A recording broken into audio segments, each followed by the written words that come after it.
जय हिंद साथियों, कैसे हो आप सभी। साथियों, आप सभी लोग का बिहार एसआई मेंस का प्रैक्टिस डेली बेस पे चलाना शुरू हो चुका है। तो अगर आप सभी लोगों ने इसके पहले का अभी तक सेट नहीं लगाया तो उसको जाइए रिवीजन कीजिए, क्योंकि आप सभी लोग का कैलेंडर जारी हो चुका है। 29 नवंबर को एग्जाम यहाँ पे घोषित किया गया है। तो तैयारी जिस तरीके से आप पहले कर रहे थे और बेहतर करना शुरू कर दीजिए, क्योंकि इस बार सिलेक्शन लेना है तो बेहतर तरीके से तैयारी आपको करना पड़ेगा। आप सभी लोग याद रखिए, क्योंकि यहाँ पे 2446 ही सीट है, जिसमें यहाँ पे 50,000 यहाँ पे कैंडिडेट देखा जाए तो सिलेक्शन मेंस में हुए हैं। तो यहाँ पे समझ पा रहे होंगे सीट बहुत कम है, तो मेहनत बहुत तगड़ा तरीके से करना पड़ेगा। तो चलिए सेट को शुरू कर लेते हैं। इससे पहले क्या है कि वीडियो को आप लाइक कर दिया कीजिए, आपके एक लाइक से मुझे बहुत ज़्यादा मोटिवेशन मिलता है। चलिए शुरू कर लेते हैं।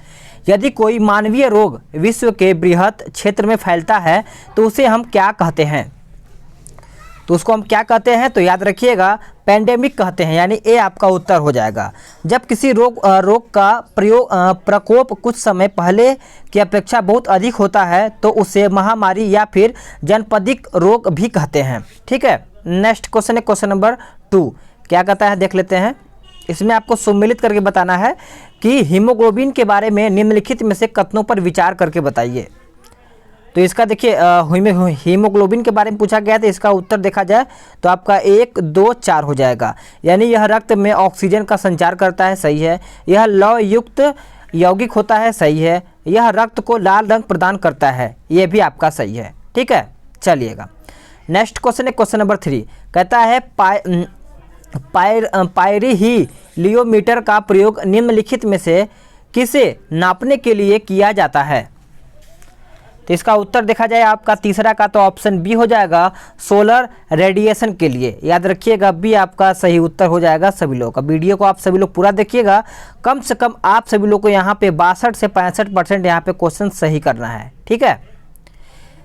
निम्नलिखित में से किसे पारिस्थितिकीय तंत्र में पौधों का जैविक पदार्थ अधिकतम है?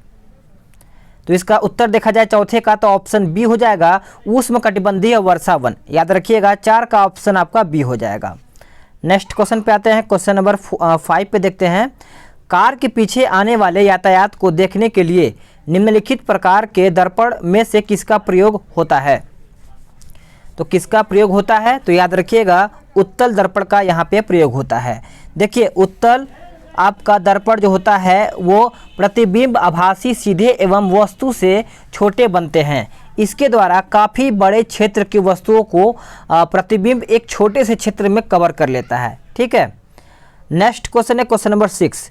निम्नलिखित में से कौन सा बहुलक बुलेट प्रूफ खिड़की बनाने में प्रयोग किया जाता है? चलिए बताइएगा। तो इसका उत्तर आपका हो जाएगा पॉलीकार्बोनेट। याद रखिएगा, ए आपका उत्तर यहाँ पे हो जाएगा। क्वेश्चन नंबर 7 कहता है सेरेब्रल पाल्सी एक मस्तिष्क संबंधी विकार है जो सामान्यतः पाया जाता है किसमें?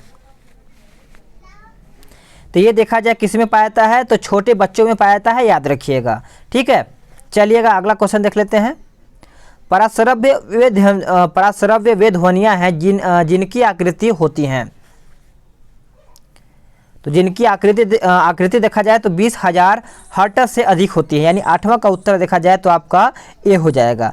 पराश्रव्य तरंगे वे अनुदैर्ध्य यांत्रिक तरंगे हैं जिनकी आवृत्ति 20,000 हर्ट्ज से अधिक होती हैं। इन तरंगों को सबसे पहले गाल्टन ने एक सीटी द्वारा उत्पन्न किया था। ठीक है। नेक्स्ट क्वेश्चन, हर्ट्ज में क्या नापा जाता है? हर्ट्ज, चलिए बताइएगा, हर्ट्ज में क्या नापा जाता है? तो याद रखिएगा, आपका आवृत्ति हो जाएगा। ए आपका उत्तर यहाँ पे हो जाएगा। नेक्स्ट क्वेश्चन है कि मनुष्य के शरीर के किस अंग में लिम्फोसाइट का निर्माण होता है? लिम्फोसाइट्स का निर्माण होता है, तो याद रखिएगा, आपका उत्तर अस्थि मज्जा हो जाएगा। क्या हो जाएगा? अस्थि मज्जा। लिम्फोसाइट का निर्माण मानव शरीर के अस्थि मज्जा तथा थाइमस ग्रंथि में होता है। नेक्स्ट क्वेश्चन है कि कपड़े साफ करने में प्रयोग होने वाला डिटर्जेंट कौन सा है? तो याद रखिएगा, डिटर्जेंट आपका होता है 11 का ऑप्शन डी, सल्फोनेट। याद रखिएगा, डी आपका उत्तर यहाँ पे हो जाएगा। बेकेलाइट निम्नलिखित के संघनन से बनता है, यानी किसके संघनन से बनता है? तो इसका उत्तर आपको पता ही होगा, फिनॉल तथा फॉर्मेल्डिहाइड हो जाएगा, यानी आपका उत्तर यहाँ पे बी हो जाएगा। ठीक है, चलिएगा। नेक्स्ट क्वेश्चन है क्वेश्चन नंबर 13 कहता है कि जल योजित कॉपर सल्फेट का रासायनिक सूत्र क्या है। चलिए बताइए, इंपॉर्टेंट क्वेश्चन है। तो इसका उत्तर क्या हो जाएगा, उत्तर आपका हो जाएगा ऑप्शन डी। निम्न में से कौन सी धातु विद्युत की बेहतर सुचालक है। चलिए बताइएगा। तो आप सभी लोग को पता ही होगा, चांदी हो जाएगा, यानी आपका उत्तर यहाँ पे बी हो जाएगा सभी लोगों का।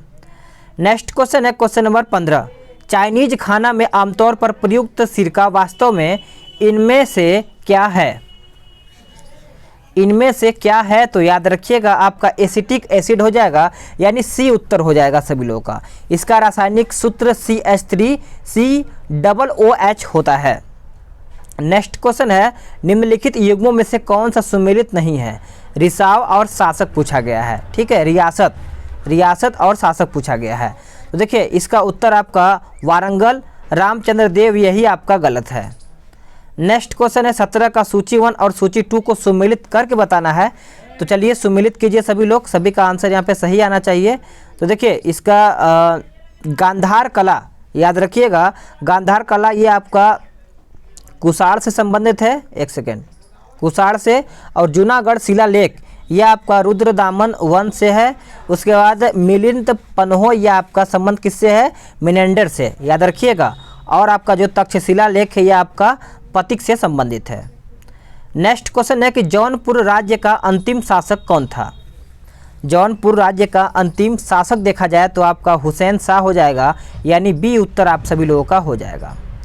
विक्रमशिला बिहार का संस्थापक कौन था। विक्रमशिला बिहार का संस्थापक कौन था, तो याद रखिएगा धर्मपाल हो जाएगा, यानी आपका उत्तर यहाँ पे सी हो जाएगा, ठीक है। चलिएगा नेक्स्ट क्वेश्चन है क्वेश्चन नंबर 20। ऋग्वैदिक काल के प्रारंभ में निम्नलिखित में से किसे महत्वपूर्ण मूल्यवान संपत्ति समझा जाता था। तो ये समझा जाता था किसको, गाय को, याद रखिएगा गाय उत्तर हो जाएगा। निम्नलिखित में से किसने हिरण्य गर्भ धार्मिक कार्य करवाया था। चलिए बताइएगा। तो देखिए इसका उत्तर आपका दंती दुर्ग हो जाएगा, आप सभी लोग को याद ही होगा। दक्कन में राष्ट्रकूट कर्नाटक के चालुक्य राजाओं के अधीनस्थ थे, ठीक है। नेक्स्ट क्वेश्चन है कि चंगेज खां का मूल नाम क्या था। चंगेज खां का मूल नाम देखा जाए तो आपका तेमुचीन हो जाएगा, आप सभी लोग को याद होगा। ब्रिटिश पत्रकार HW नेविंसन जुड़े थे किससे। तो वो किससे जुड़े हुए थे, तो स्वदेशी आंदोलन से जुड़े हुए थे, आप सभी लोग याद रखिएगा। नेक्स्ट क्वेश्चन है कि अपनी फांसी से पूर्व निम्नलिखित क्रांतिकारियों में से किसने पीने हेतु दिए गए दूध को अस्वीकार कर दिया और कहा अब मैं केवल अपनी माँ का दूध ही लूँगा, ठीक है। चलिए बताइए उत्तर, चलिए बताइएगा। तो इसका उत्तर देखिए याद रखिएगा राम प्रसाद बिस्मिल हो जाएंगे, यानी आपका उत्तर यहाँ पे सी हो जाएगा। नेक्स्ट क्वेश्चन है कि निम्नलिखित में से प्राचीन भारत की कौन सी लिपि दाहिने से बाईं ओर लिखी जाती है। तो आप सभी लोग याद रखिएगा इसका उत्तर आपका खरोष्टी हो जाएगा। खरोष्टी राइट आंसर हो जाएगा सभी लोग का, जिसने भी ऑप्शन सी बताया है। ठगों का उन्मूलन किसके नेतृत्व में हुआ था। चलिए बताइएगा ठगों का उन्मूलन किसके नेतृत्व में हुआ था। तो इसका उत्तर आपका कैप्टन स्लीमन हो जाएगा, याद रखिएगा बी उत्तर हो जाएगा सभी लोगों का, ठीक है।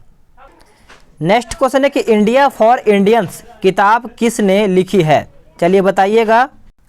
चलिए इसका आंसर करिएगा कि इंडिया फॉर इंडियंस किताब किसने लिखी है। 27 का आंसर क्या हो जाएगा, सभी लोग का आंसर यहाँ पे सही आना चाहिए।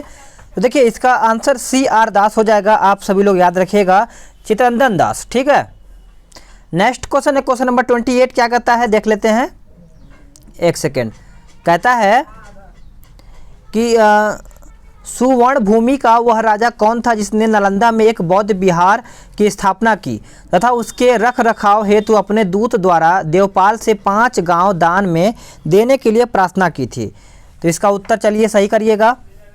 तो इसका उत्तर हो जाएगा बाल पुत्र देव, याद रखिएगा सी उत्तर हो जाएगा सभी लोगों का। नेक्स्ट क्वेश्चन है कि इनमें से किसने अंग्रेजी ईस्ट इंडिया कंपनी के कंट्रोल के खिलाफ बगावत नहीं की। तो इसका उत्तर हो जाएगा ऑप्शन बी हैदराबाद का निजाम, याद रखिएगा बी उत्तर हो जाएगा सभी लोगों का। नेक्स्ट क्वेश्चन है कि कौटिल्य की पुस्तक अर्थशास्त्र किस विषय पर आधारित है? तो ये देखा जाए तो आपका उत्तर बी हो जाएगा, शासन कला के सिद्धांत और अभ्यास। आपका देखा जाए तो बी उत्तर हो जाएगा। नेक्स्ट क्वेश्चन है कि भारत में किसके शासनकाल में इंग्लिश ईस्ट इंडिया कंपनी का गठन हुआ था? तो इसका उत्तर हो जाएगा 31 का ऑप्शन बी, अकबर के द्वारा, याद रखिएगा। नेक्स्ट क्वेश्चन है कि इंडिका का लेखक कौन था? इंडिका का लेखक कौन था? चलिए उत्तर करिएगा। तो उत्तर आपका हो जाएगा मेगास्थनीज, यानी बी उत्तर हो जाएगा सभी लोगों का। फ्रंटियर गांधी किसने कहा था? फ्रंटियर गांधी, तो याद रखिएगा उत्तर आपका देखा जाए तो बी हो जाएगा, खान अब्दुल गफ्फार खान। क्वेश्चन नंबर 34 कहता है पानीपत की तीसरी लड़ाई हुई थी कब? तो याद रखिएगा पानीपत की जो तीसरी लड़ाई है वो 1761 में हुआ, 1700 आई थिंक 1526, 1557, 1761, ठीक है। तो 1761 यहाँ पे होना चाहिए, लेकिन यहाँ पे 34 का आंसर यहाँ पे देखिए गलत दिया हुआ है, ठीक है। इसमें देखिए डी दिया हुआ है किताब में, लेकिन यहाँ पे ये गलत है, ये बी उत्तर इसका होना चाहिए, ठीक है। 14 जनवरी 1761 को अहमद शाह अब्दाली तथा मराठों के बीच में हुआ था, जिसमें मराठों की हार हुई थी। बुलंद दरवाज़ा निम्नलिखित में से कहाँ के हैं? बुलंद दरवाज़ा निम्नलिखित में से कहाँ है? तो याद रखिएगा बुलंद दरवाज़ा आपका फतेहपुर सीकरी में है, यानी आपका आंसर देखा जाए तो सी हो जाएगा। अधोलिखित में से कौन शीत महासागर धारा नहीं है? तो करेक्ट आंसर आपका अगुलहास हो जाएगा, डी उत्तर हो जाएगा सभी लोगों का। निम्नलिखित युग्मों में से कौन सही सुमेलित नहीं है? चलिए बताइएगा। तो देखिए आपका उत्तर यहाँ पे मालदीव, मालाबो, ये आपका गलत है, ठीक है, ये आपका गलत हो जाएगा यहाँ पे। चलिएगा नेक्स्ट क्वेश्चन है 38, इसमें भी आपको सुमेलित करके ही बताना है। चलिए देखते हैं कौन आंसर सही करता है। तो माना, ये आपका यहाँ पे माना हो जाएगा, तो माना का आपका चला जाएगा कहाँ पे? उत्तराखंड में नाथुला, आपको पता ही है। यह आपका सिक्किम में चला जाएगा, जोजिला आपको पता ही है। यह आपका जम्मू कश्मीर जो आपका बता है सीप किला, यह आपका हिमाचल प्रदेश, ठीक है। ये भी आपको सूची 1 और सूची 2 के बारे में बोला गया है, तो इसका मैं आप सभी लोग देख लीजिए, फिर इसका मैं आंसर करूंगा। यानी 39 का देखा जाए तो इसका उत्तर बी हो जाएगा, ठीक है। आप सभी लोग वीडियो रोक के मैच कराइएगा। निम्नलिखित में से कौन भारत में ज्वालामुखी द्वीप है? तो इसका उत्तर हो जाएगा बैरन द्वीप, याद रखिएगा डी आपका उत्तर यहाँ पे हो जाएगा।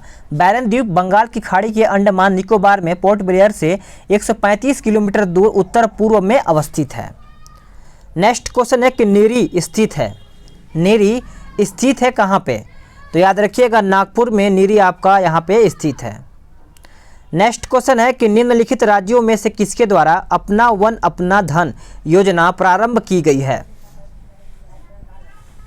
तो करेक्ट आंसर आपका हिमाचल प्रदेश के द्वारा हो जाएगा, नोट करते चलिएगा।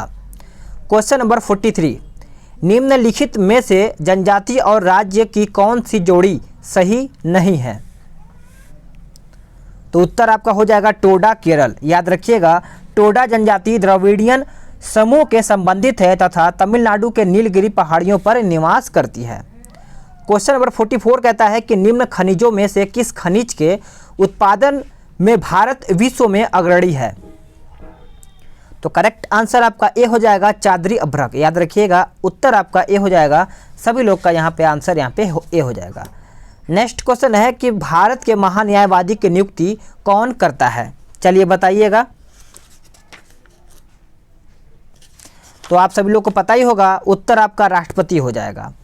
नेक्स्ट क्वेश्चन है कि निम्नलिखित में से किस वर्ष में राष्ट्रीय भूमि अभिलेख आधुनिकीकरण कार्यक्रम प्रारंभ किया गया था? तो उत्तर आपका 2008 ईस्वी हो जाएगा, आप सभी लोग याद रखिएगा। नेक्स्ट क्वेश्चन है कि हरित क्रांति संबंधित है किससे? हरित क्रांति संबंधित है किससे? तो याद रखिएगा गेहूं उत्पादन से संबंधित है, ठीक है, सी आपका उत्तर यहाँ पे हो जाएगा। निर्धनता का दुष्चक्र की अवधारणा संबंधित है किससे? तो उत्तर आपका नर्क से हो जाएगा, याद रखिएगा बी उत्तर हो जाएगा 48 का। नेक्स्ट क्वेश्चन है कि राष्ट्रीय नवीनीकरण फंड का गठन निम्न में से किस उद्देश्य से किया गया था? तो उद्देश्य याद रखिएगा सामाजिक सुरक्षा हेतु, बी उत्तर हो जाएगा सभी लोगों का। नेक्स्ट क्वेश्चन है कि निम्नलिखित में से कुलगार्डी में कौन सी क्रिया संपन्न होती है? तो उत्तर आपका 50 का देखा जाए तो सोना खनन हो जाएगा, यानी सी उत्तर हो जाएगा सभी का। भारत के कौन से 2 राज्य सबसे बड़े पैमाने पर लौह अयस्क से संपन्न हैं? चलिए बताइएगा।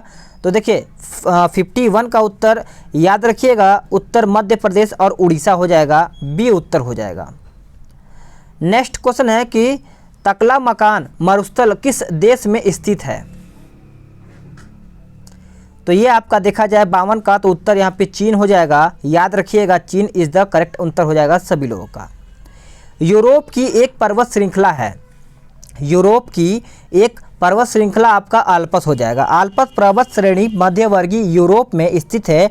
इसका विस्तार फ्रांस, ऑस्ट्रेलिया, जर्मनी एवं स्विट्जरलैंड में है। नेक्स्ट क्वेश्चन है कि किस राज्य की अन्य देशों में भौगोलिक सीमाएं नहीं जुड़ी हुई हैं? तो उत्तर इसका हो जाएगा हरियाणा। क्या हो जाएगा? हरियाणा इसका उत्तर हो जाएगा सभी का, जो भी आंसर यहाँ पे डी बताया है। जमशेदपुर किस नदी के किनारे स्थित है? चलिए बताइए। जमशेदपुर, तो याद रखिएगा स्वर्ण रेखा नदी के किनारे आपका जमशेदपुर स्थित है, याद रखिएगा। 55 का उत्तर आपका सी हो जाएगा। नेक्स्ट है कि ग्रह जिसका कोई उपग्रह नहीं है वो कौन सा है? वो आपका बुध हो जाएगा, याद रखिएगा। बुध और शुक्र ग्रह के कोई उपग्रह नहीं है। बुध ग्रह सौरमंडल का सबसे छोटा ग्रह है। और बात करेंगे शुक्र के बारे में तो भोर का तारा और शाम का तारा भी कहा जाता है। यूरेनस सूर्य के चारों ओर एक परिक्रमा में डैश लेता है, यानी कितना समय लेता है? तो सभी को पता ही होगा 84 वर्ष लेता है, आप सभी लोग याद रखिएगा, ठीक है। नेक्स्ट क्वेश्चन है कि अन्नामलाई इलायची की पहाड़ी और पालनी पहाड़ी मिलती है कहाँ में? तो ये आपकी मिलती है अनाईमुड़ी में, याद रखिएगा। ए आपका उत्तर हो जाएगा, जिसने भी ऑप्शन ए बताया है। पृथ्वी की छत स्थित है कहाँ पे? पृथ्वी की छत कहाँ पर स्थित है? तो याद रखिएगा तिब्बती पठार में। कहाँ पे? तिब्बती पठार में। गर्म रेगिस्तानों में तथा उनके चारों ओर पवन धूल के बनने वाली मृदा को क्या कहा जाता है? वेरी इंपॉर्टेंट, नोट करते चलिएगा सभी लोग। तो साथियों आप सभी लोग का उत्तर यहाँ पे लोस मृदा हो जाएगा, ठीक है, याद रखिएगा।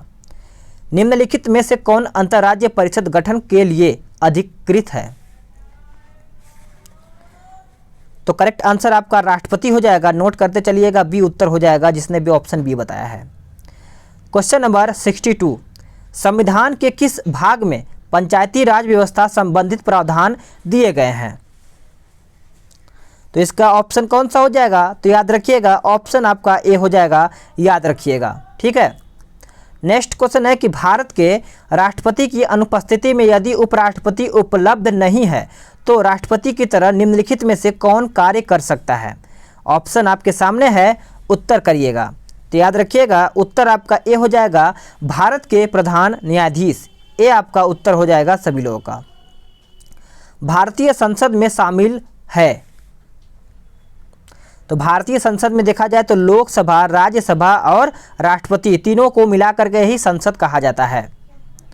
नेक्स्ट क्वेश्चन है कि भारतीय संविधान के किस अनुच्छेद में 42वें संविधान संशोधन विधेयक द्वारा मूल कर्तव्य को सम्मिलित किया गया है? चलिए बताइए। तो उत्तर आपका हो जाएगा अनुच्छेद 51A में, बी उत्तर हो जाएगा। नेक्स्ट क्वेश्चन है कि निम्नलिखित में से कौन संसद के दोनों सदनों की संयुक्त बैठक की अध्यक्षता करेगा? तो उत्तर आपका लोकसभा का अध्यक्ष हो जाएगा। क्या हो जाएगा? लोकसभा का अध्यक्ष। अब यहाँ पे सूची 1 और सूची 2 को सम्मिलित करके बताना है। चलिए बताइएगा 67 का उत्तर क्या हो जाएगा। तो देखिए अनुच्छेद 14 आप सभी को पता ही होगा, अनुच्छेद 14 समानता का अधिकार है। उसके बाद अनुच्छेद 36 यह आपको पता ही होगा, अनुच्छेद 36 नीति निर्देशक तत्व, यानी आपका इसमें चला जाएगा 4 में। और अनुच्छेद 74 आपका मंत्री परिषद के बारे में कहा गया है। अनुच्छेद 368 संविधान संशोधन की प्रक्रिया है। वित्त आयोग राष्ट्रपति को संस्तुति भेजने के मुख्य रूप से संबंधित है। तो देखिए इसका उत्तर आपका राज्यों एवं केंद्र के बीच करों के बंटवारे से है। बी आपका उत्तर यहाँ पे सभी का सही हो जाएगा। नेक्स्ट क्वेश्चन है कि भारत में वित्तीय आपातकाल की घोषणा आज तक कितनी बार की गई है? चलिए बताइएगा। तो देखिए ये कभी भी नहीं किया गया है, यानी आपका आंसर यहाँ पे डी हो जाएगा। विधि के प्रश्न पर भारतीय सर्वोच्च न्यायालय से परामर्श लेने का अधिकार किसको है? तो आपका उत्तर यहाँ पे 70 का बी हो जाएगा, राष्ट्रपति को है। किसको है? राष्ट्रपति को। ठीक है। नेक्स्ट क्वेश्चन है कि राष्ट्रपति निर्वाचन मंडल के सदस्य होते हैं। चलिए बताइएगा। 71 का उत्तर क्या हो जाएगा?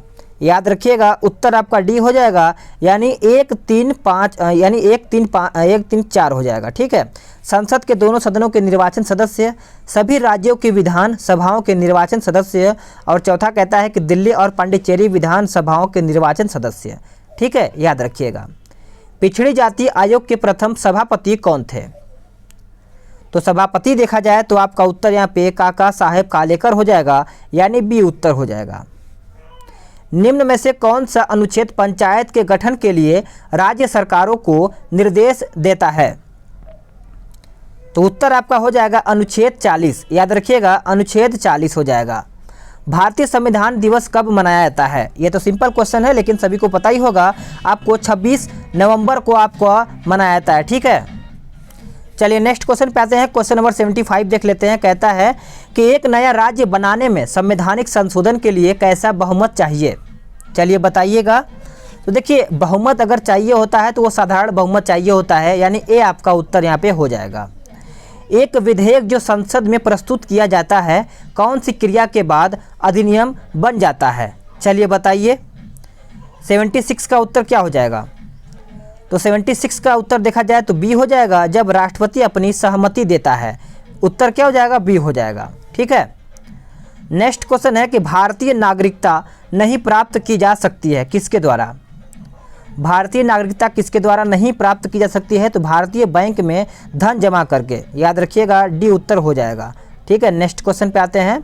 11वें अनुसूची के द्वारा पंचायती राज संस्थाओं को कितने विषयों पर नियंत्रित करने का अधिकार दिया गया है? चलिए उत्तर करिए। तो देखिए इसका उत्तर 78 का देखा जाए तो 29 हो जाएगा। क्या हो जाएगा? 29। ठीक है। नेक्स्ट क्वेश्चन है कि निम्नलिखित में से कौन सा संविधान संशोधन राष्ट्रपति को किसी भी मामले को पुनः विचार के लिए मंत्रिमंडल को भेजने की शक्ति प्रदान करता है? चलिए बताइएगा। तो इसका उत्तर 44वां हो जाएगा। क्या हो जाएगा? 44वां। बहुत सही। सभी का आंसर जहां तक लग रहा है मुझे सही आ रहा है। जो सदस्य लोकसभा के अध्यक्ष का चुनाव करते हैं वे कौन होते हैं?